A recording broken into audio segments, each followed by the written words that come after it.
La arquitecta Juanita Cardona es de nuestra casa, de la Universidad Nacional de Colombia. Tiene experiencia en investigación, diseño, planeación, desarrollo y seguimiento del diseño en proyectos arquitectónicos y de interiorismo.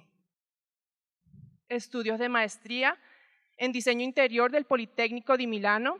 Está involucrada en programas académicos como coordinadora del Diplomado en Arquitectura Interior de la Javeriana y como encargada del curso de microarquitectura y diseño interior en la Universidad Nacional de Colombia.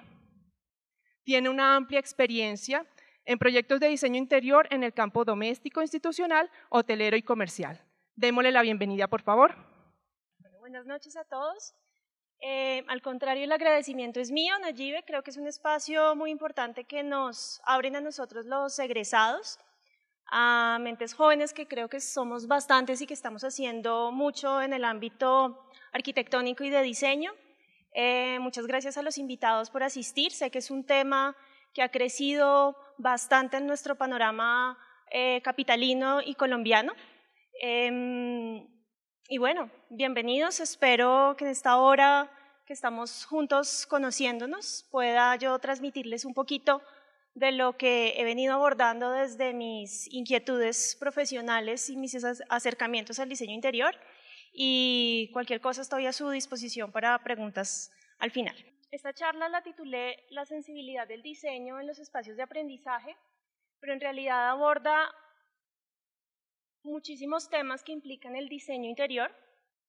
Como les decía, sé que es un tema que está generando bastante inquietud en la comunidad académica y en la comunidad profesional en general.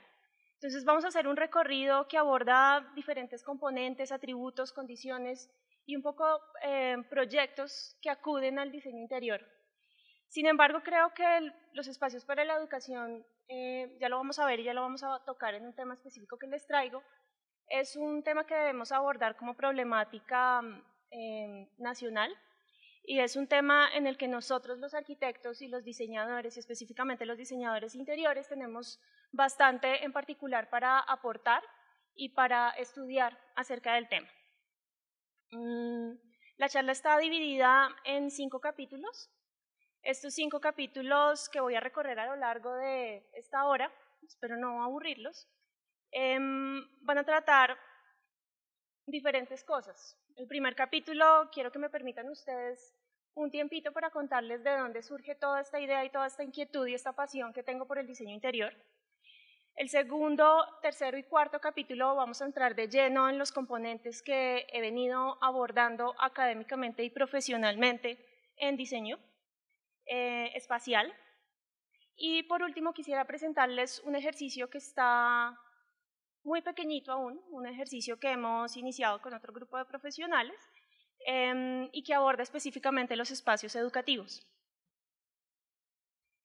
Arranquemos entonces. Como les decía, quiero que me permitan tan solo unos minutos para contarles y poderles transmitir qué me ha traído a este camino hoy en día. Este es Francis Bacon, es un autorretrato de él.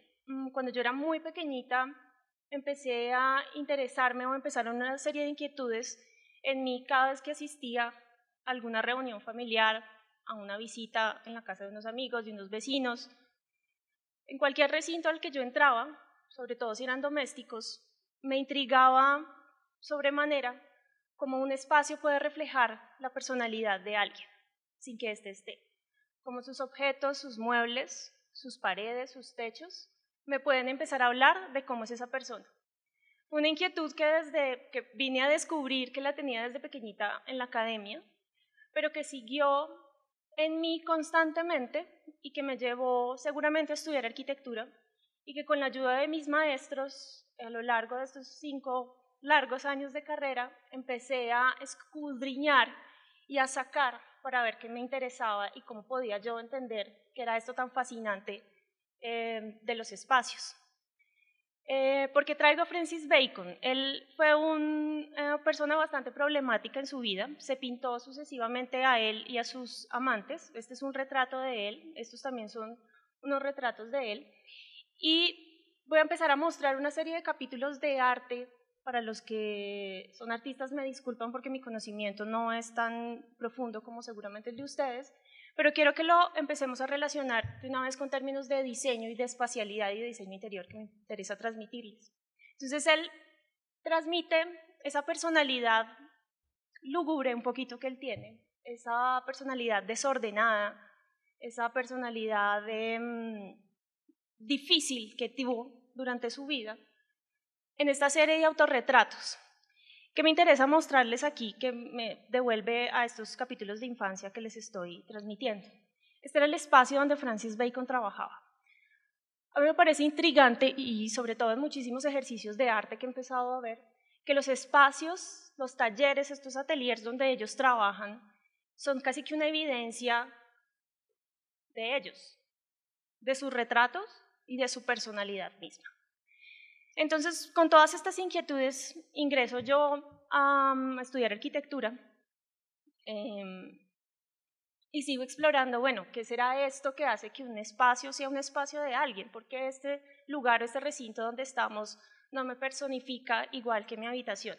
Y entonces empiezo a entender y empiezo a asombrarme aún más en cómo todos los espacios o todos los recintos o las habitaciones pueden ser evidencias también de un uso y cuentan historias, así no estén sus habitantes. Esta casa se llama Lori Mollett House, pertenece a un multimillonario de la moda neoyorquino, y cuando quiso hacer la reestructuración de su casa, encontró que en el sótano había muchos enseres de sus habitantes pasados del año 1800. Convoca a una serie de artistas para que miren a ver qué hacen con todos estos enseres. El ejercicio que les traigo aquí fusiona la vida de este multimillonario con la vida de algunos habitantes que pasaron atrás. Y nos empieza a mostrar cómo esas paredes cuentan, narran historias y cómo se fusionan con una vida misma. Me gusta traer ejercicios de arte, siempre lo hago a través de mis clases porque creo que a través del arte uno entiende muchos componentes que desde la arquitectura, por ser tan técnica, no entiende. Entonces vamos a ver, me disculpan nuevamente a lo largo, muchos ejercicios que de pronto ejemplifican mejor que mis palabras lo que estoy tratando de transmitirles. Empiezo entonces yo y sigo indagando a través de la carrera y a través de los años de mi especialización y de mi trabajo con diferentes profesionales en el campo colombiano y en el campo italiano, y empiezo ya un poquito a descomponer el espacio y a mirar qué sucede y cómo puedo yo manipularlo para lograr eso que alguna vez me inquietó.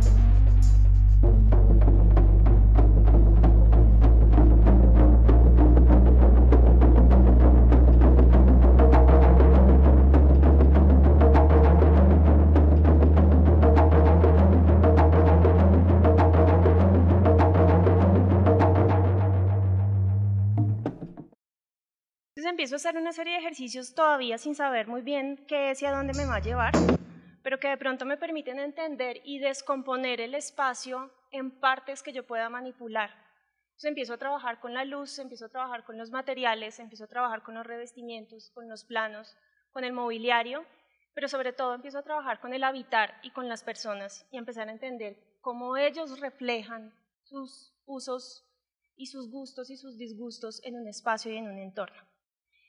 Sigo yo entonces elaborando toda esta carrera y todo este diagnóstico y toda esta investigación, lo paso al campo ya plenamente laboral y profesional. Desafortunadamente, como ustedes bien lo saben, la academia le permite a uno explorar muchas cosas que de pronto en el ámbito profesional quedan sesgadas hacia un punto, pero igualmente creo que el trabajo a partir del diseño doméstico, hotelero, comercial, institucional, me ha ayudado a seguir contribuyendo a esa evolución de esa idea de qué será el diseño interior y por qué es tan importante y por qué me apasiona tanto. He trabajado de manera personal y como colaboradora en diferentes estudios que me han enseñado bastante durante este recorrido y este camino también aquí en el país. Y a lo largo de ese trabajo profesional no voy a decir cuántos años son, pero son bastantes, me doy cuenta a través de todos los proyectos, el manejo con los clientes y con los usuarios, y es que el diseño interior en Colombia se entiende como un lujo y no como una necesidad, como lo que debería ser. El diseño interior se entiende como un valor agregado para algunos y no para todos. El diseño interior no es democrático en nuestro país. Entonces, de aquí en adelante empiezo a pensar, y si ustedes los invito a que piensen, ¿por qué no puede ser democrático? Nosotros estamos siempre habitando algún recinto, siempre estamos desarrollando nuestra existencia y forjando nuestros recuerdos en algún lugar. Pasamos aproximadamente el 85% de nuestros espacios en un lugar techado. Y aún así creo que la ambición y la velocidad y las demandas del mundo actual hacen que nosotros no prestemos atención a estos componentes del espacio y del habitar. Con estas inquietudes y con esta bandera me propongo entonces yo unos objetivos de vida y unos objetivos profesionales. El primero es educar en diseño, razón que me trae a estar aquí compartiendo este espacio con ustedes. Es poderles transmitir a cada uno de ustedes y que ustedes se lleven cada uno mis palabras para poder replicarlas, y es decir que el diseño interior debe ser democrático y el diseño interior es una necesidad y es una necesidad que tenemos todos. Y el segundo objetivo es impactar positivamente la manera como actuamos a través de la transformación de los espacios. Cuando empiezo a indagar cuál es la manera más efectiva de poder democratizar y de llegar a la gran vastedad de personas a través del diseño, encuentro que a nivel mundial y especialmente en Colombia, los espacios educativos son un sector bastante desatendido y es un sector bastante importante pues, de nuestra vida y de la economía también. Un estudiante pasa aproximadamente 70 días, día y noche, estudiando, un estudiante de educación básica. Si ustedes a eso le agregan las actividades extracurriculares, les podemos agregar aproximadamente 20 días de día y noche estudiando adentro en un recinto. Si a eso ustedes además le agregan que cada vez la humanidad tiene una tendencia a seguir realizándose más y más y a encontrar espacios donde puedan educarse y avanzar profesionalmente, pues podemos seguir añadiendo más y más días. Yo hice un cálculo muy elemental que espero poder profundizar, y es que en el transcurso de un año la población estudiantil entre preescolar y universitaria habrá estudiado 50 días de su año, 50 días día y noche dentro de un recinto, habrá pasado dentro de un recinto aprendiendo. Una razón más para entender la importancia del diseñador de interiores y del diseño interior en la vida cotidiana y pues en los proyectos de arquitectura. Asimismo, para alimentar un poquito más conscientemente y no tan pasional, sino más objetivamente las razones que me llevaron a desarrollar esta idea, es que Bogotá cuenta con muchísimas instituciones, 2.600 instituciones, creo que esto es una estadística del año del 2015 me parece, de carácter privado. Aquí no estoy contando las instituciones estatales que son las que más se están moviendo y las que más se están ampliando. Y sin embargo, este aumento de la infraestructura no se ve reflejado en la calidad de la educación. Colombia está ocupando el puesto 57 de 70 países en las pruebas PISA. Más allá de pensar en los resultados académicos, también pensemos en las condiciones con las que nuestra población escolar, desde preescolar hasta universitaria, cómo están viviendo sus vidas escolares y cómo se están enfrentando a la sociedad una vez terminan sus estudios. Creo que tampoco hay bastantes muestras y bastantes estudios y bastantes evidencias de que no están siendo eficientes como personas hacia la sociedad.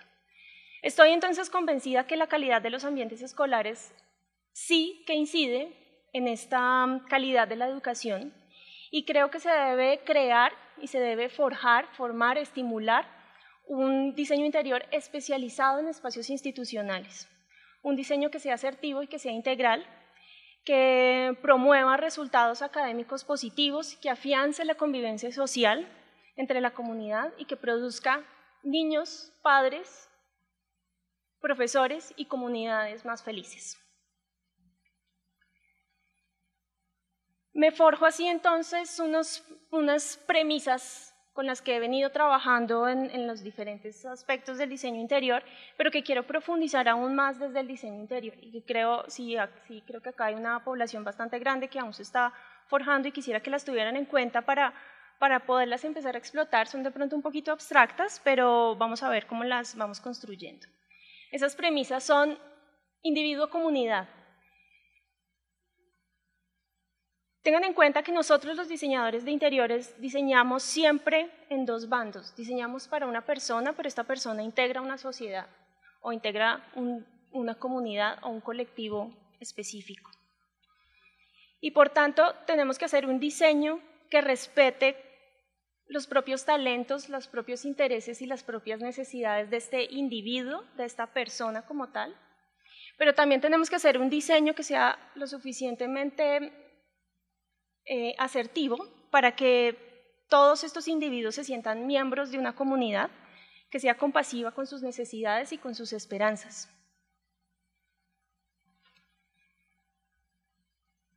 El siguiente ítem se llama presencia-ausencia, y es que la arquitectura interior, desafortunadamente, o la arquitectura en general, está teniendo en cuenta muchísimas otras condiciones antes que el habitar mismo. No entiendo por qué, todavía no lo he acabado de entender, y es una tristeza. Entonces hagamos un ejercicio, es un ejercicio que hago con mis estudiantes, creo que por aquí vi ahorita una cara conocida, y vamos a hacer un ejercicio de aquí en adelante con todas las imágenes que les muestre. Es el primer ejercicio de sensibilización hacia el diseño interior. No miren las imágenes, vívanlas, métanse en las imágenes, camínenlas, tóquenlas, recórranlas, háblenlas, escúchenlas. Quiero que miren estas dos imágenes y se pregunten y se respondan ustedes mismos en cuál de estos dos espacios habitarían. ¿Qué les dice un espacio con respecto al otro? ¿En cuál espacio podrían narrar una historia, crear unos personajes, tener un pasado? ¿Qué componentes creen que hace más atractiva una imagen que la otra? Guárdenla, más adelante voy a seguir tocándola. Entonces, en esa presencia-ausencia, les traigo un artista que me emociona bastante, se llama Claudio Parmigiani y trabaja con un método que se llama la delocazione. Consiste en arreglar una serie de objetos en un recinto, les prende fuego, en un recinto controlado, por supuesto, les prende fuego, los quita, y esta es su exhibición. ¿Qué nos está mostrando Claudio Parmigiani a través de todas estas imágenes? Y es la evidencia de un habitar, es la evidencia de que algo pasó dentro de ese espacio. Es un poco como cuando nos mudamos de casa y empezamos ya con la casa vacía a empezar a ver los rastros, qué sé yo, de los cuadros, el polvo que quedó detrás, las marcas de las patas de la mesa, el rasguño del carrito del niño que pasó todos los días por el mismo lugar del piso. Todas estas evidencias sobre las paredes, sobre los revestimientos de lo que nosotros los arquitectos diseñamos, es lo que realmente nosotros diseñamos. Es decir, nosotros no construimos paredes y techos, construimos un habitar y una manera de desenvolverse dentro del espacio. El siguiente término es un término que se ha venido trabajando, aunque ustedes no lo crean, desde el año 1960, es un término que lo desarrolla Juhani Palashma y habla de la arquitectura de la retina. Yo lo pongo en contraposición, arquitectura de la retina y su batalla enérgica con la arquitectura multisensorial. Si ustedes hacen una búsqueda rápida en Google o en cualquier buscador de internet y ponen interior design o diseño, les va a arrojar una serie de imágenes que, si bien pueden ser maravillosas, estéticamente agradables, imágenes muy bonitas, son imágenes que se quedan a la vista. Entonces volvamos al ejercicio que empezamos a hacer. Entren en el espacio, entren no sé si se alcanza a notar bien, sí, entren a esta cocina. Es una imagen que a mí personalmente me agrada, es una imagen bidimensional bonita, estéticamente agradable, pero si ustedes entran al espacio y empiezan a vivenciarlo a través de los sentidos, a través de la funcionalidad y a través de la habitabilidad, se van a empezar a dar cuenta que el espacio no es tan agradable. Entonces, cuando hablamos de la arquitectura de la retina versus la arquitectura multisensorial, estamos hablando de cómo deberíamos abordar la arquitectura, ni siquiera tenemos que hablar de diseño interior. Deberíamos abordar la arquitectura desde y para los sentidos, y no de arquitectura desde la imagen y de la forma, como lastimosamente nos está sucediendo hoy, y después, además, esto se refleja en los incontables problemas, como que una torre de control de aviones, no se puedan controlar los aviones o los habitantes no se puedan subir a una silla. ¿Por qué? Porque valoramos la imagen antes que los sentidos. Abordar la arquitectura desde la visión es la práctica más común hoy en día. Como les venía diciendo y les repito, debemos crear conciencia de lo importante que es involucrar los sentidos y pensar la arquitectura desde su uso hasta la forma y no al contrario. El siguiente ítem habla de la cualidad subjetiva y si bien empezamos a abordar la arquitectura desde los sentidos o la arquitectura multisensorial, pues tenemos que hablar de la cualidad subjetiva, de lo que cada uno de ustedes siente en el espacio y de lo que cada uno de ustedes va a diseñar en esos habitantes que tienen dentro de sus colegios o dentro de sus recintos en general. Entonces vamos a diseñar con los sentidos y para los sentidos, con la vista, con el tacto, con el oído, con el olfato, con el gusto. Todos los sentidos están a disposición para cualquier experiencia, ¿por qué no para la experiencia de la arquitectura? Este es un ejercicio muy bonito, es bastante difícil de conseguir y por eso quiero transmitírselos aquí, de pronto puedan encontrar un poquito más en profundidad.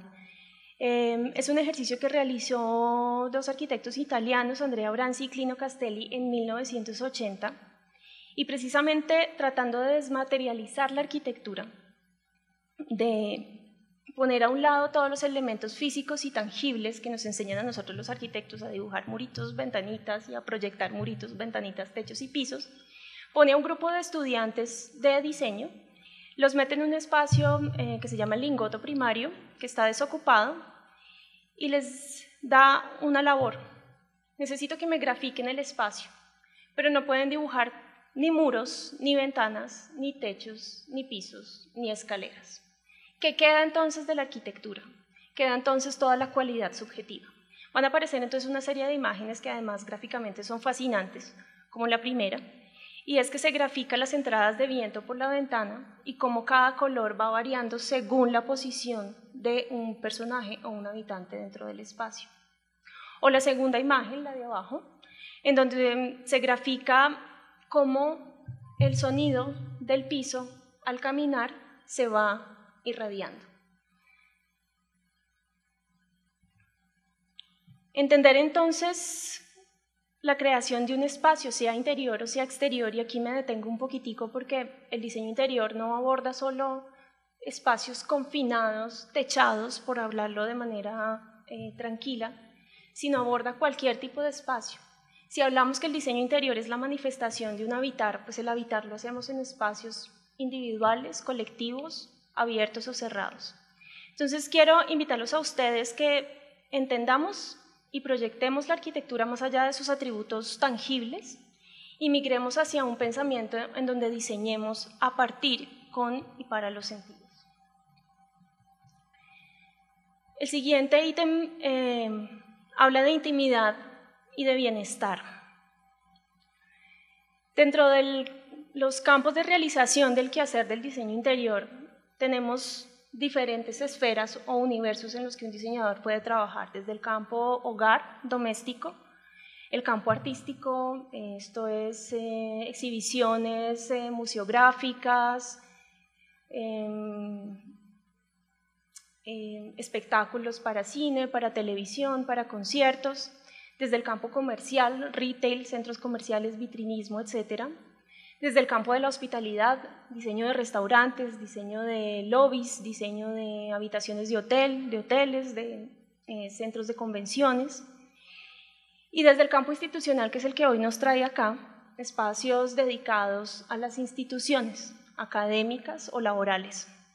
También incluyo acá hospitales. Esta esfera de lo íntimo y del diseño hacia el individuo y de lo menos íntimo y del diseño hacia la colectividad tiene diferentes aspectos que no me quiero detener aquí y diferentes condiciones en las que uno tiene que empezar a trabajar de manera profunda y juiciosa. Sin embargo, el campo institucional, o casi que todos estos campos que tenemos acá, menos el doméstico, pero con mayor fuerza en el campo institucional, vamos a encontrar unas condicionantes que hacen que la labor del diseño tenga que ser especializada, y es que estamos sujetos a unos resultados en donde la efectividad, la eficacia debe ser absoluta para que el espacio sea exitoso y correcto. ¿A qué me lleva entonces todas estas premisas? A tratar de entender unos componentes y a tratar de manera sintética de pensar, y unido a esos ejercicios que empezaron desde la academia, de mirar, bueno, yo ya sé cómo tengo que actuar en el diseño interior, pero ¿con qué? Si no tengo muros y si no tengo techos y si no tengo pisos, ¿cómo hago para empezar a controlar esos aspectos que de pronto son intangibles?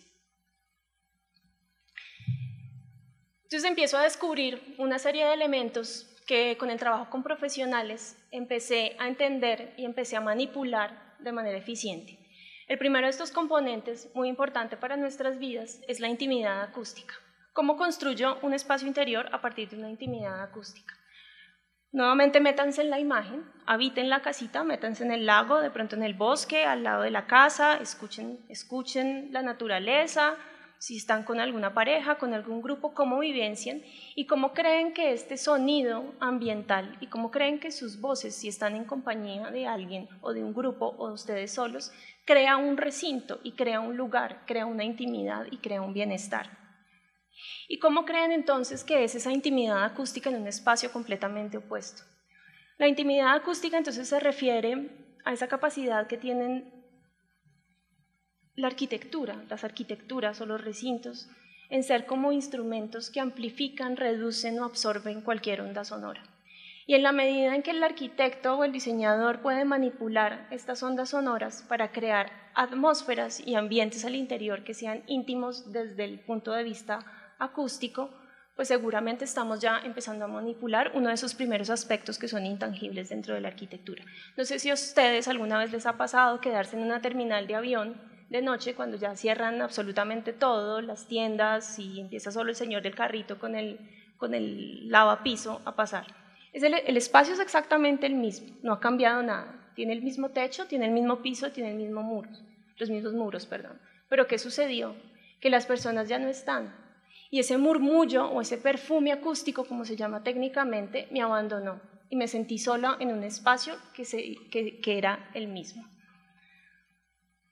Todo esto lo digo para hablar ya desde un poquito más desde el punto de vista técnico dentro de los espacios, y es que hay diferentes maneras de actuar desde la acústica que también van a afectar los espacios educativos, a través del aislamiento y a través del acondicionamiento. Para esto los diseñadores de interiores pues nos asesoramos de personas supremamente juiciosas y especializadas en el tema, como son los ingenieros y los diseñadores acústicos, pero sin embargo es importante que nosotros como arquitectos y como diseñadores entendamos cómo manipularlos para ponerlos al interior.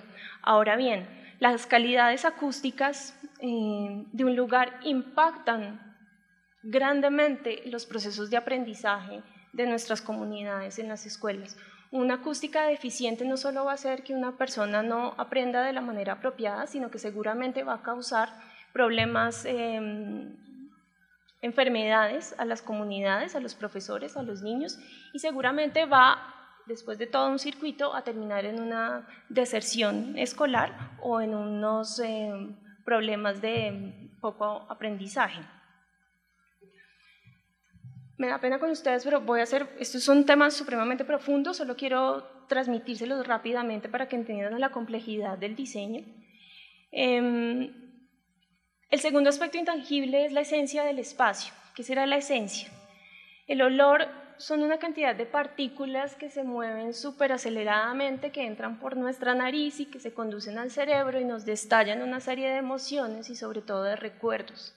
El olor tiene la capacidad de remontarnos a situaciones y a momentos específicos, así estén muchísimos años atrás en nuestra vivencia y en nuestra experiencia. Yo, por ejemplo, cada vez que abro mi cartera de colores, me remonta o me transmite inmediatamente al momento en el que estaba en prekinder. Entonces, seguramente no entenderé o no me acordaré cómo era el espacio, pero sí me acuerdo que tenía unas vivencias, unas emociones y unos recuerdos positivos de lo que sucedía ahí. Este es un tema que ha sido abordado y tratado por la industria muy profunda y profesionalmente. Hoy en día existen grandes empresas o instituciones que desarrollan marcas olfativas que hacen que la gente antes de entrar a un lugar lo recuerde por el olor, esté en París, en Shanghái o en Bogotá, y pueda detonar inconscientemente una relación de una experiencia positiva de compra y lo vuelva y lo quiera volver a hacer y buscar el espacio para entrar y hacerlo. Este aspecto de la esencia del espacio tiene dos frentes. Por uno, la memoria olfativa, que creo que es un poco más intangible, pero que quiero transmitirles la importancia que tiene para nuestra formación de recuerdos y de experiencias. Y por otro, tiene que ver también con la calidad del aire de los recintos que diseñamos.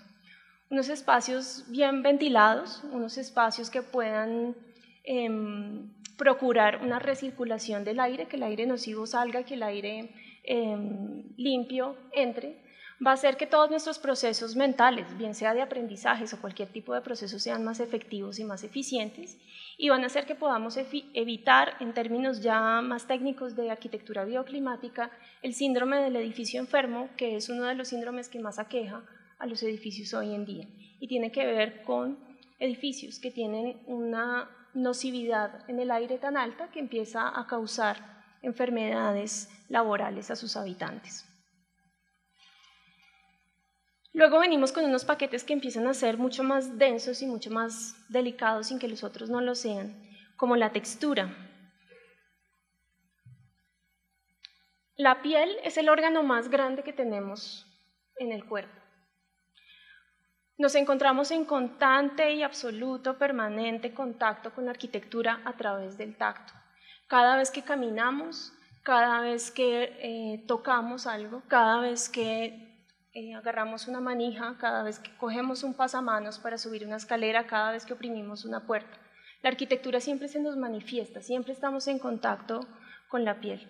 Las texturas de todas esas superficies nos hablan a través de los objetos y nos producen sensaciones agradables o desagradables. Una de las maestras que yo tuve acá una persona muy grande en el diseño interior, tiene una frase muy sabia y siempre nos la repetía en el estudio y era: la buena arquitectura no se ve si no se toca. Y estoy absolutamente de acuerdo con esa frase. El ojo también toca y percibe las texturas. El ojo lee las aristas, los cambios de plano, las rigurosidades, las profundidades, la luz y la sombra de una superficie. Es importante que en nuestra labor arquitectónica y en nuestra adecuación de espacios siempre creemos sombras profundas y zonas oscuras que distraigan la visión. Nosotros tenemos dos tipos de visión, la visión central y la visión periférica. La visión central es la que nos ayuda a ejecutar una tarea de forma inmediata, una lectura, por ejemplo. La visión periférica es aquella que nos ayuda a poder tener varios puntos de vista. Por ejemplo, al conducir utilizamos la visión periférica. En el momento en que una superficie es anodina, es escueta, es blanca, es pálida, es cruda, no tiene textura, estamos solo utilizando la visión central. En el momento en que yo empiezo a trabajar esta superficie, la horado, la corto, la revisto, le cambio la iluminación, le creo sombras, etc., empiezo a estimular la visión periférica. Y cuando estimulo la visión periférica de los habitantes, estoy haciendo que su cerebro funcione de una forma distinta y estoy haciendo que sus conexiones neuronales estimulen los recuerdos positivos que él va a vivenciar después. Entonces miren la importancia de crear a partir de las texturas y de pensar en el diseño interior a partir de las texturas. Y cuando hablo de trabajar la superficie, no quiero decir de trabajar los revestimientos de manera sobrecargada. Piensen, por ejemplo, en este gran lienzo que lo hace un artista maravilloso que se llama Lucio Fontana. Él trabaja con unos lienzos planos, con unos colores saturados, a los que empieza a horadar o a tajar. Con cada uno de esos tajos que ustedes están viendo en la imagen, yo ya estoy cambiando la forma en que la luz interactúa con esta superficie. Estoy cambiando la profundidad, estoy cambiando la iluminación y estoy cambiando la manera como la percibo y estoy estimulando la visión periférica. Por el contrario, como les decía, un muro blanco, un muro homogéneo, aniquila los procesos creativos de la mente. Las texturas o el trabajo de las texturas y de los revestimientos no son solo a partir de la calidad del material como tal, sino también de la posibilidad que nosotros los arquitectos le damos al habitante de que construya y complete ese entorno que nosotros estamos diseñando. Tengo una frase que hasta ahora me acuerdo que no la puse, de Winston Churchill, que dice: nosotros diseñamos los edificios, los moldeamos y luego ellos nos moldean a nosotros. Piensen en cómo sería este espacio de Gabriel García Márquez sin la posibilidad de que él pudiera tener toda su vida y todas sus lecturas alrededor. Entonces, la manera como nosotros los diseñadores creamos esas texturas a través del objeto o a través del trabajo impreso o del material directo, vamos a crear ambientes mucho más agradables para cualquier tipo de recinto, no solo espacios institucionales. Me detengo un poquito más en un trabajo bien interesante que hace uno de los grandes de la arquitectura, que es Adolf Loos, y su principio del revestimiento. Desafortunadamente nosotros en nuestras escuelas nos enseñan a trabajar la arquitectura de afuera hacia adentro. Y una de las formas que yo encontré rápidamente de evadir esa metodología y que me llevó a ser diseñadora de interiores es en trabajar la arquitectura al contrario, de adentro hacia afuera. Y estos son los principios del revestimiento de Adolf Loos. Entonces es un ejercicio magnífico que me va a tener un tris para poder transmitírselo. Esta es la Villa Müller. La Villa Müller era para los señores Müller. ¿Cómo empezó todo el proceso de creación de esta villa? Intentamos primero a los habitantes. ¿Qué hacen? ¿Cómo son? Es el proceso que todos los diseñadores de interiores y arquitectos deberíamos hacer. ¿Qué quieren? ¿Qué les gusta hacer? ¿Cómo pasan su tiempo libre? ¿Qué les disgusta? ¿Cómo se visten? ¿Cómo se expresan? ¿Cómo manejan toda su vida en general? ¿Cómo son ellos? Hay que entenderlos a la perfección. Después de cómo son ellos, ¿qué les gusta hacer? En este caso les gusta reunirse en torno a un juego de mesa. Entonces, ¿cuál es la primera decisión que aparece aquí desde el diseño? Una mesa, ¿cierto? Y una mesa con unas características específicas y con unas dimensiones muy bien estudiadas para procurar una intimidad de esta pareja, o una intimidad de seguramente un grupo de 4 o 5 personas. ¿Qué decisiones arquitectónicas empiezan a pasar después? ¿Cómo logro consolidar esa primera esfera, ese embrión donde está la pareja Müller en torno a una mesa? ¿Cómo lo consolido después? ¿Cómo intensifico esa intimidad? Con la luz. Entonces aparece una lámpara que me genera una atmósfera. Pero esto no es suficiente, ¿cierto? Estas personas además se tienen que sentar a jugar, no pueden jugar de pie. Entonces aparece una silla, pero no es una silla cualquiera, es una silla que tiene un textil específico que me ayuda a absorber las ondas acústicas de cierta forma para crear esa intimidad acústica que vimos al inicio. Y de ahí en adelante esas cebollitas que van cubriendo ese embrión se van conformando siempre en torno a crear una intimidad de un habitar y un habitar de una pareja. No sé si soy clara, pero esa es la metodología y eso es creo que es el trabajo que nosotros los arquitectos y diseñadores siempre tenemos que pensar por obligación. Porque es que todo lo que nos enseñan en las escuelas de la técnica, de la tectónica, de la tecnología, Está bien saberlo, pero seguramente va a entrar algún profesional capacitado y muy juicioso a ayudarnos a componer esos espacios. Pero el habitar como tal solo lo trabajamos nosotros los arquitectos. Entonces, esto es lo que tenemos que hacer, trabajar la arquitectura de adentro para afuera y no viceversa. Si cada uno de los espacios que logramos diseñar parten entonces de ese habitante, si esos espacios educativos no piensan en el edificio, sino piensan en el habitante, y parece una cosa obvia, yo me oigo clase tras clase, conferencia tras conferencia, y digo, pero estoy diciendo cosas obvias. Sí, son obvias, pero vuelvo y me remito al ejemplo que está pasando en este momento con la torre de control del aeropuerto. Hay un desconocimiento total del habitante, hay un desconocimiento total de sus impulsos, de sus acciones, de sus funciones y de sus manifestaciones dentro del espacio. El siguiente término, como todos, son bastante complejos y habla de la proporción, y la proporción en mi proceso proyectual lo he entendido desde 3 puntos, desde el objeto, desde el mueble y desde la proxémica.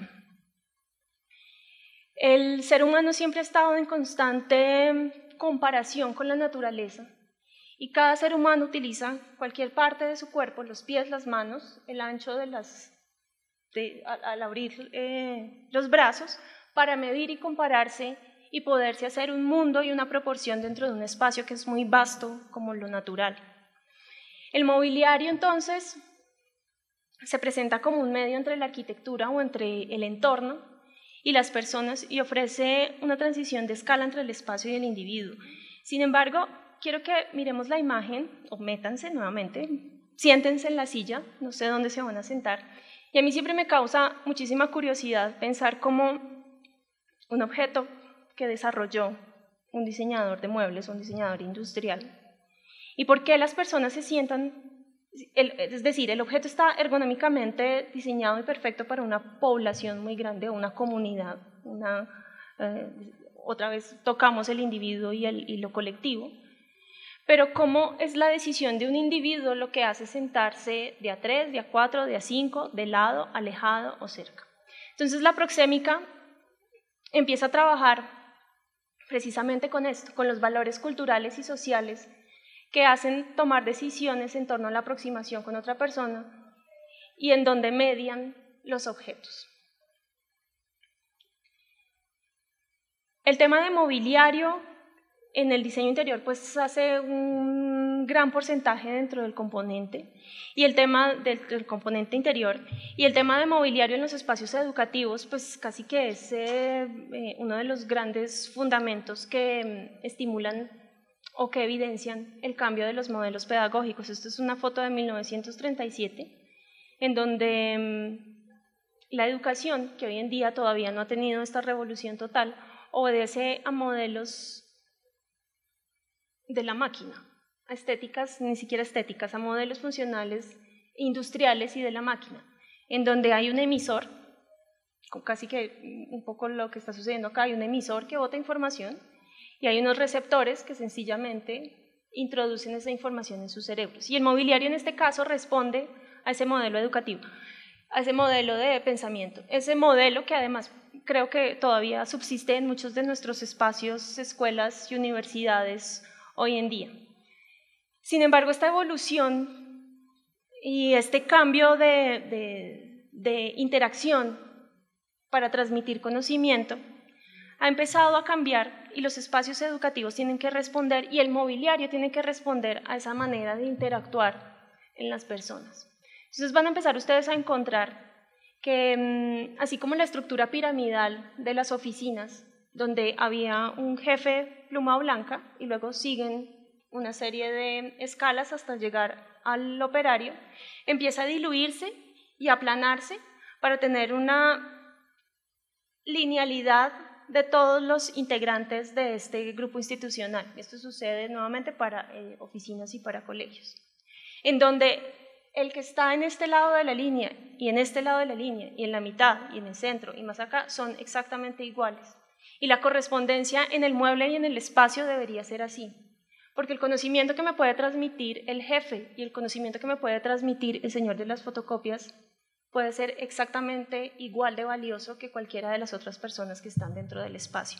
Entonces el mobiliario empieza a plantearse dentro de estos espacios educativos como una respuesta a esta homogeneización del conocimiento y de las relaciones sociales interpersonales. Uno de los grandes ejemplos y una de las grandes maestras que hoy en día está así trabajando en espacios educativos es Susan Bosch en su estudio, y este es uno de los colegios más representativos que ha ganado una serie de premios, es la Escuela de Vitra en Estocolmo. Y miren cómo hay un cambio tan drástico desde la primera imagen que vimos de 1937, donde aseguro que las sillas están atornilladas al piso, a un espacio que es absolutamente amebiótico, es casi que un paisajismo o un urbanismo donde se tiran al azar muchos elementos y que le permiten a toda la comunidad, desde profesores, universitarios, chicos muy grandes o chicos de preescolar o los mismos funcionarios y administrativos, hacer uso de todo el espacio. Es una democratización del espacio a través del mueble y a través de la configuración arquitectónica, por supuesto. Otro de los temas que trabajamos aislada y después puestas en una línea es la construcción de la temperatura del lugar. Y para ello trabajamos a partir del color y a partir de la luz. ¿Para producir qué? Para producir una atmósfera. El ser humano es muy sabio y tiene la capacidad de entrar a un lugar y sin antes de ser consciente o pensarlo, entender si el espacio es desapacible o no. Y saber e intuir si se debe quedar o no. De esto se trata la construcción de una atmósfera. Dependiendo del lugar, de las actividades, por supuesto, y de las funciones que yo voy a desarrollar en un recinto específico, debo saber cómo construir a partir de la luz y el color para que el espacio sea agradable, para que tenga una intimidad y tenga un bienestar. La construcción de esta atmósfera va ligada a muchísimos aspectos, más allá del color y de la luz, también tiene que ver con el trabajo de las texturas, el trabajo de los sonidos y de los olores y de todos los aspectos que vimos atrás. Pero mi mensaje es que si nosotros pensamos en ese espacio desde los aspectos intangibles, desde el individuo y desde la subjetividad, podemos empezar a componer a partir de sentimientos. Es un poco el trabajo que hacen los realizadores de cine que a mí siempre me ha parecido magnífico. Si ustedes se ponen a pensar cuál es el protocolo y cuál es el desarrollo de una persona que produce cine, el espacio es lo último que, el hecho físico es lo último que llega. Primero hay un desarrollo de un personaje, es ese entendimiento de esta pareja Müller. El cineasta lo construye, nosotros lo entendemos, ¿cierto? ¿Qué hace? ¿Cómo es? ¿Dónde vive? ¿Qué le gusta hacer? ¿Qué no le gusta hacer? ¿Cuántos hijos tiene? Toda una hoja de vida y una ruta, entender, ponerse en el papel de psicólogo y entender qué hace esta persona. Y después, dependiendo del uso, dependiendo de la actividad y de las funciones que vamos a desarrollar, pensar en cómo imprimir una emoción dentro del espacio, que se conecte, por supuesto, con estas actividades y con este personaje. Y después, a partir de la luz y del color, componer esa atmósfera que me ayude a darle valor a ese personaje y a esas actividades. Y después aparece la arquitectura o el hecho físico. El color, olvidé decirles, hay tres aspectos fundamentales y uno es el color pensado a partir de la atmósfera, lo que acabo de decir. El color pensado a partir del hecho estético cultural. Desafortunadamente todavía no acabo de entender por qué en nuestro país, teniendo un antecedente indígena y campesino tan grande y artesanal, no tenemos una conciencia de color y de texturas que podamos llevar y transmitir a partir del arte, de la arquitectura y del diseño, como sí sucede en muchas otras naciones, sobre todo centroamericanas y latinoamericanas. Entonces, cada uno de estos componentes culturales y también componentes paisajísticos pueden formarnos a nosotros y nos pueden dar decisiones de cómo abordar el color de manera asertiva. Uno de los ejemplos grandes de la arquitectura es Luis Barragán, pero quiero que lo miremos más desde una mirada de cómo empezó él a abordar y a proponer este color.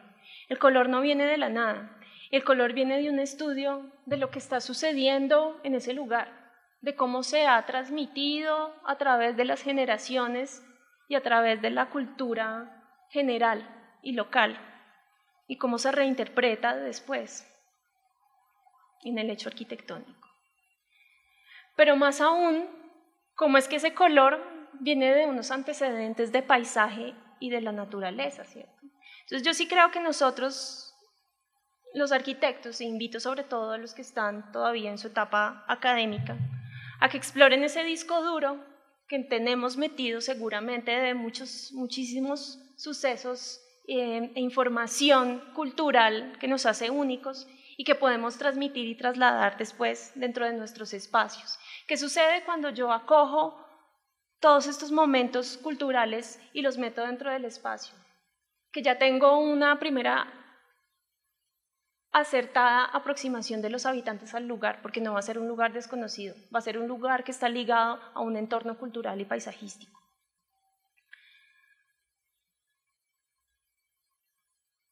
Este sigue siendo Luis Barragán, y quiero que no lo miren ahora a partir del rosa mexicano, sino lo miren a partir de su trabajo con los colores amarillos y dorados.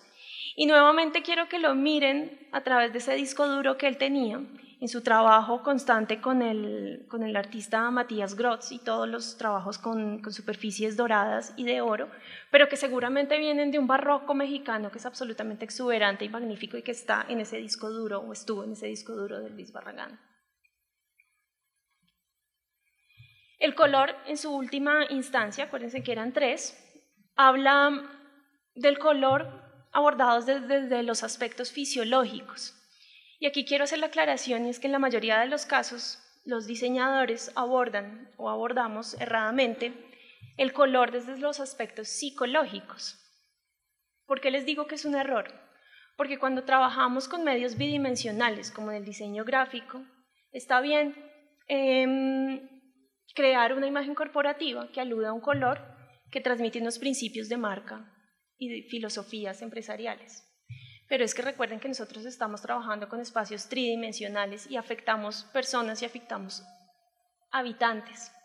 Entonces tengo que mirar no como la psicología del color me dice algo, sino como la fisiología del color, cómo el color impacta el físico de una persona. Esto es sencillamente un pequeño pedazo de lo que ustedes pueden encontrar, además es información que se consigue muy fácilmente, de cómo un color puede afectar diferentes momentos del día de una persona.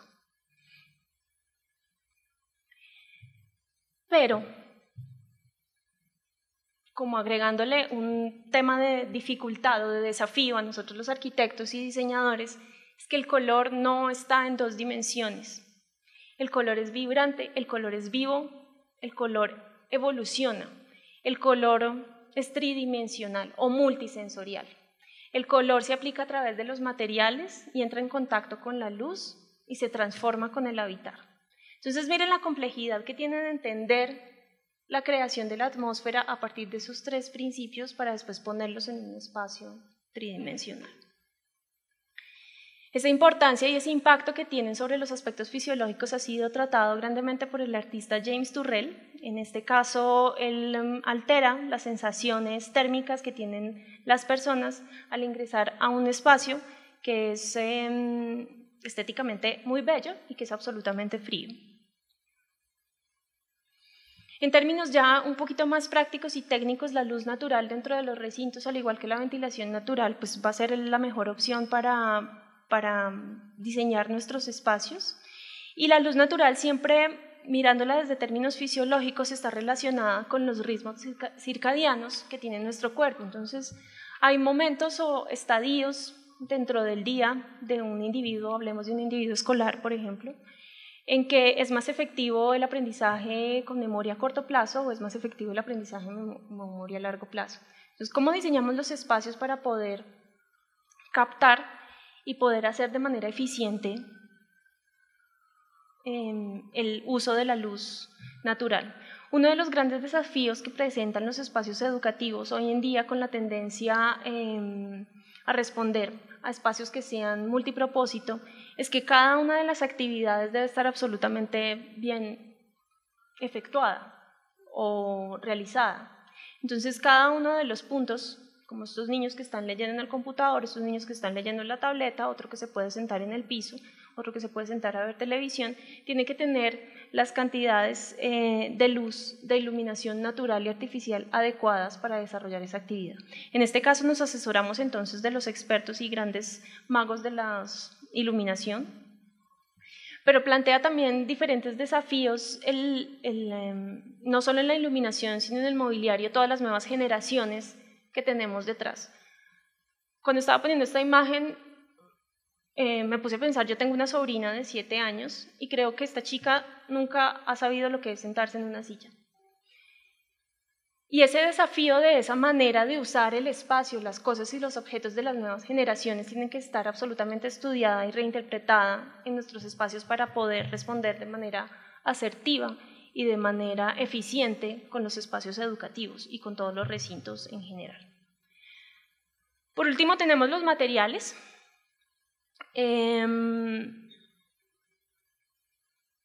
Empecemos a ver el ejercicio antes de hablar. Este es el museo en Bregenz, Museo de Arte en Alemania, diseñado por Peter Zumthor.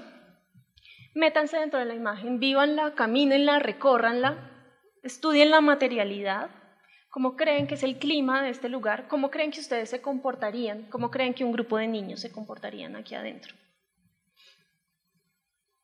Escuchen el espacio, bajen, suban por las escaleras, piensen en la velocidad, en qué velocidad ustedes agarrarían esta escalera. Y ahora miremos el espacio desde otro punto de vista. Olafur Eliasson, que es un artista magnífico, hace una metamorfosis del mismo espacio, son los mismos componentes arquitectónicos, pero a través de materiales absolutamente opuestos a los que propone Peter Zumthor, que son materiales vivos, como hongos, como algas, y la madera, transforma el clima y la atmósfera del lugar. Pero no solo transforma el clima y la atmósfera, sino también transforma el comportamiento de las personas dentro del espacio.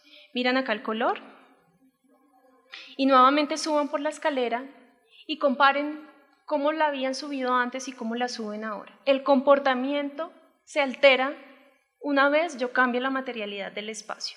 Y esto es un ejercicio que hay que hacerlo constantemente porque desafortunadamente cuando nos enfrentamos ya al proceso de toma de decisiones en los entornos, todo obedece a temas presupuestales o a temas de tiempo, siempre, pero nunca a términos sensoriales y de habitar. Un ejemplo más de ellos es, para los que no conocen, este es un museo en Alemania, cuya materialidad es también fría, son aceros, vidrios y piedras en el piso.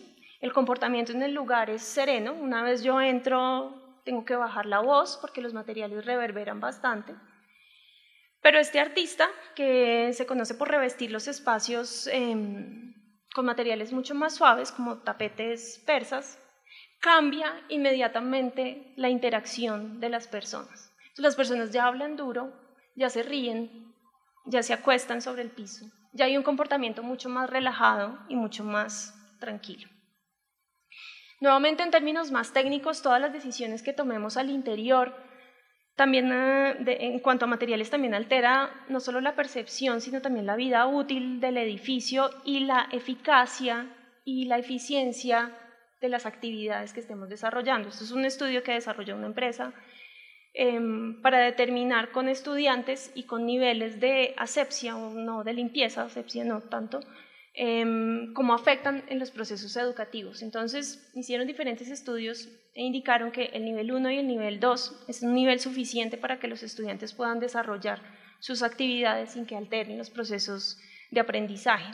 ¿Y por qué pongo esta diapositiva que de pronto desconecta mucho lo que vimos anteriormente? Porque cada uno de esos materiales que se trabajan a partir de lo sensorial también se tienen que trabajar a partir de la eficacia y de la eficiencia del mantenimiento y de su respuesta al uso.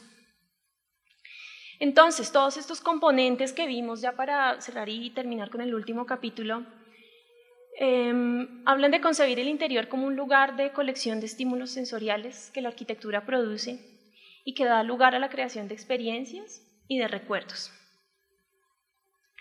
Por último, voy a pasar muy rápidamente, quisiera mostrarles cómo con todos estos atributos que empezamos a disgregar y a entender un poquito más a profundidad, nace una idea muy bonita para abordar los espacios educativos, principalmente en Colombia. Es un estudio conformado por diferentes personas o diferentes puntos de vista, arquitectos, diseñadores de interiores, diseñadores industriales, de mobiliario, pedagogos y muchísimas ramas que pueden estar abiertas y bienvenidas a esta idea, cuyo fin es democratizar el diseño y llevarlo absolutamente a todos los niveles, conscientes de que a partir del diseño podemos impactar y transformar vidas. Trabajamos con los sentidos, un poco como todo lo que vimos, que les expuse anteriormente, y con los sentidos para transformar esos espacios. ¿Cómo cambiamos entonces nuestras escuelas? Este académico, Ken Robinson, habla específicamente de dos bandos: los hábitos y los hábitats. Los hábitats tienen que ver más con las políticas que cada organismo tiene dentro de su institución. Y él nos reta a nosotros como comunidad a evaluar las rutinas y los procedimientos que seguramente han estado pasados a partir de los años y que nunca han sido pensados, a deshacerse de esos viejos hábitos que están entorpeciendo procesos educativos y de aprendizaje, a cuestionarse los hábitos existentes y a adaptarse a través de nuevas políticas a las necesidades de estas generaciones que vimos. Por nuestro lado, a nosotros como arquitectos nos incumbe entonces transformar estos hábitats, convencidos de que el entorno físico influye en el ambiente y en el funcionamiento, influye en el estado de ánimo, en la motivación, vitalidad de una comunidad escolar, y convencidos de que el entorno físico debe reflejar la filosofía de una escuela o de una institución o de un organismo. Plantea entonces incentivar las 8 Cs: curiosidad, creatividad, crítica, comunicación, colaboración, compasión, calma y civismo. Más allá de obtener unos resultados positivos en diferentes pruebas, se trata de poder estimular estas 8 componentes para poder hacer ciudadanos exitosos, alegres y positivos. Y entonces a partir de estos elementos empezamos a desarrollar una serie de microespacios y de macroespacios, digamos que también llevados un poco por las arduas tareas mercantiles que hay que hacer para poder desarrollar una idea en nuestro país. Y es que conscientes también de que los espacios educativos muchas veces no van a tener el presupuesto para hacer una reestructuración, una remodelación total y adecuada de esos espacios, y es poder intervenir desde nuestra oficina o desde nuestro estudio con 2 tipos de escalas: la macroarquitectura y la microarquitectura. Con la microarquitectura hemos venido evolucionando no en aplicaciones físicas dentro de espacios educativos, pero sí a través de la academia, precisamente con un curso que llevamos aquí muy bonito desde hace varios años, y es con cada uno de esos componentes que ustedes vieron al inicio, empezar a trabajar diferentes temas de la arquitectura para crear espacios que pueden ser itinerantes o que pueden ser fijos. Estos son algunos de los trabajos que hemos hecho con los estudiantes, creo que por ahí hay uno que vi.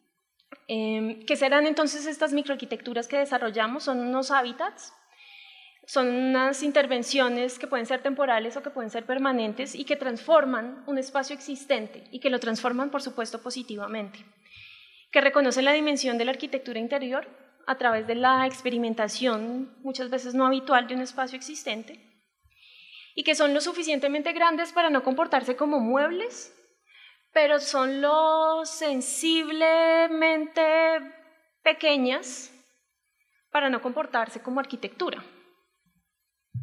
Y entonces con estas 8 conciencias, con estas 8 Cs de hacia dónde tenemos que atacar a nuestras nuevas generaciones, empezamos, como les digo, esto es una idea que hasta ahora está en embrión, que estamos elaborando, que estamos conformando y que estamos construyendo para poder empezar a atacar diferentes entornos educativos. es crear estos hábitats o estas microarquitecturas con el ánimo de crear diferentes eventos dentro de los espacios educativos. Eventos que nos sirvan para socializar, para discutir, para compartir, para congregar. Eventos a través de la microarquitectura de pronto para tener funciones que incentiven el concentrar o el descansar, o el jugar o el experimentar, y así con muchos verbos que estaremos evolucionando y que espero en algún momento próximo volverles a presentar. Entonces, con este gran grupo y con esta idea que todavía está muy pequeñita, creemos que la educación es uno de los pilares para construir y evolucionar nuestra sociedad, y nos apasiona grandemente poder contribuir a estos dos objetivos que les leí al inicio y aportar desde el diseño al crecimiento de nuestro país. Muchas gracias.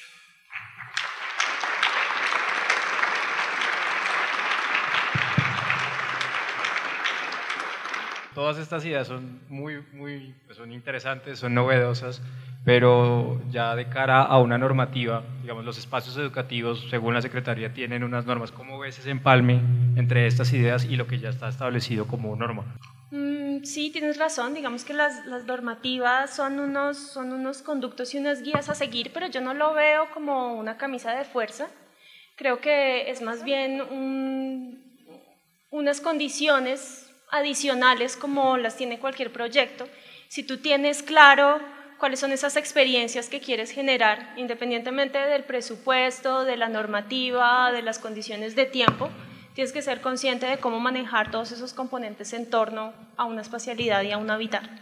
Yo quisiera saber si tienes una experiencia exitosa en nuestro contexto de un cambio de la espacialidad que potencie los procesos de aprendizaje.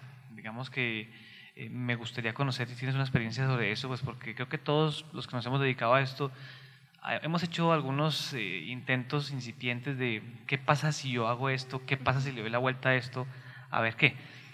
Me gustaría saber si tú tienes, digamos, un proyecto ejecutado y estructurado en el que tengas unos resultados que puedas contarnos, así no sean imágenes, pero por lo menos contarnos la experiencia. Dos cosas. No, desafortunadamente no tengo proyectos porque, bueno, la idea está en germen todavía, pero sobre todo porque desafortunadamente estos cambios espaciales tienen que venir ligados a unos cambios de políticas educativas que vienen dictadas desde el Estado o desde la institución misma. Entonces, desafortunadamente, vuelvo e insisto, si no hay esa conciencia como institución y como organización de querer cambiar esos modelos pedagógicos que privilegien la persona dentro de un colectivo y no el colectivo homogéneo, pues esto no va a poder tener una respuesta espacial. Hay muchos casos exitosos de este tipo en donde las ideas vienen planteadas desde las directivas, aquí en Bogotá precisamente. Hay muchos colegios que ya están migrando su modelo pedagógico y están empezando a entender que tienen esta respuesta dentro del espacio. Eso por un lado. Dos, sin embargo, creo que no hacen falta grandes cambios y esto es, o grandes ideas o grandes políticas para poder hacer cambios desde lo mínimo. Un poco estos microhábitats que estamos empezando a desarrollar aluden al trabajo de acupuntura espacial para poder empezar a transformar no desde lo grande hacia lo micro, sino al contrario. Y empieza desde cada uno de esos componentes que evaluamos acá, sencillamente con que un maestro llegue a una clase y pueda empezar a experimentar en cómo sus alumnos colaboran o se integran o reciben una clase de manera diferente cuando las sillas están puestas en conjunto y no están puestas de manera magistral. Ya hay un cambio sustancial y grandísimo en la pedagogía y se refleja en el espacio, así sea sencillamente en un cambio de sillas. Otro de los ejemplos es poder cambiar, por ejemplo, a través del color y a través de la apropiación de las paredes y de los muros de los espacios educativos para tener impactos desde esta microarquitectura o desde este trabajo de acupuntura positivos dentro de los niños y las experiencias espaciales.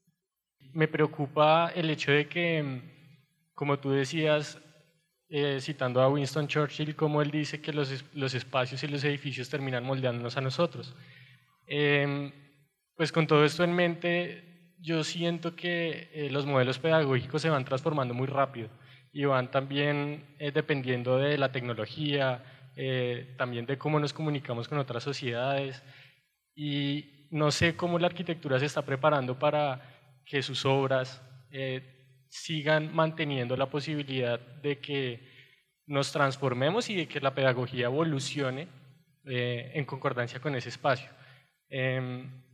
No sé si el estudio Matita tenga una postura clara de cómo hacer que con la tecnología que se va desarrollando tan rápido, con las prácticas culturales y digamos que la manera como entendemos el mundo de esta manera tan acelerada y cómo la pedagogía también se va transformando en función de esos elementos, la arquitectura responde a esos cambios teniendo en cuenta que los edificios van a durar, digamos que lo que más se pueda. Digamos que la respuesta que hoy en día tiene la arquitectura hacia esa evolución tan rápida de la tecnología y de los modelos pedagógicos en este momento es la de tener espacios amebióticos, como el que veíamos de Susan Bosch en la escuela Vitra, es decir, contenedores espaciales que permitan que todo y nada suceda dentro. Y en ese orden de ideas, el mobiliario se fundamenta como un elemento importante para que las actividades se desarrollen de manera específica. No sé si has tenido tú la oportunidad de visitar, por ejemplo, la nueva Facultad de Artes en la Universidad Javeriana. Los espacios, y fue uno de los principios y de las premisas también para el concurso de arquitectura que se hizo en el edificio, para el edificio de arquitectura y de artes de acá de la universidad, y es que los espacios funcionaran como grandes bodegas, con un contenedor con las pieles muy ajenas, muy afuera, grandes espacios abiertos, un poco como lo que estamos acá, en donde todo pueda suceder adentro, y en donde todo sea tangible, donde todo se pueda mover y se pueda trasladar para albergar una situación específica hoy o dentro de 10 años.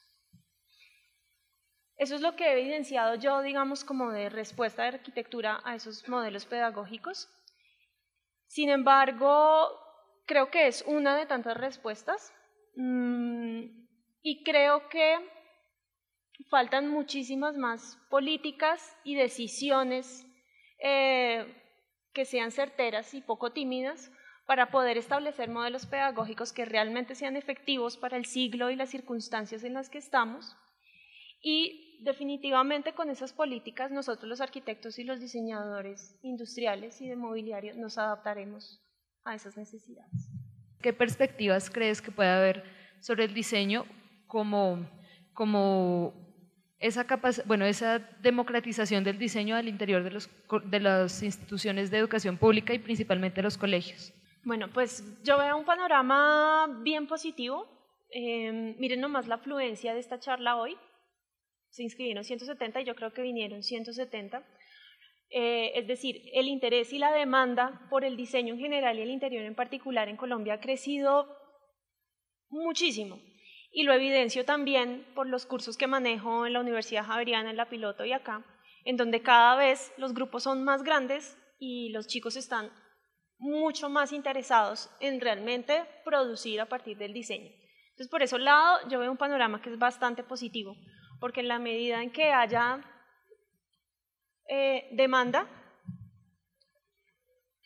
pues también va a haber oferta, ¿cierto? Y también vamos a empezar a exigir en espacios no solo educativos, sino en cualquier tipo de espacialidades, de los que les mostraba, en espacios comerciales, en espacios para la hospitalidad, en espacios domésticos, que realmente tengamos un rigor, como si lo tienen grandes ciudades, sobre todo en Europa, para tener un diseñador de interiores, un diseñador de mobiliario y una serie de especialistas que realmente estudien el espacio a partir de esa especialidad.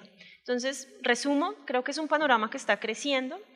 Me queda un poquito la duda en cuanto a las políticas estatales y en cuanto a los presupuestos, porque esto finalmente son decisiones que involucran una capacidad económica y un músculo financiero bastante grande. Lo que tratamos de hacer a partir de Matita es poder abordar esas problemáticas desde pequeños puntos para no necesitar grandes presupuestos. y poder darle un poco el quite al problema económico que vamos a tener siempre cuando queremos implementar un cambio.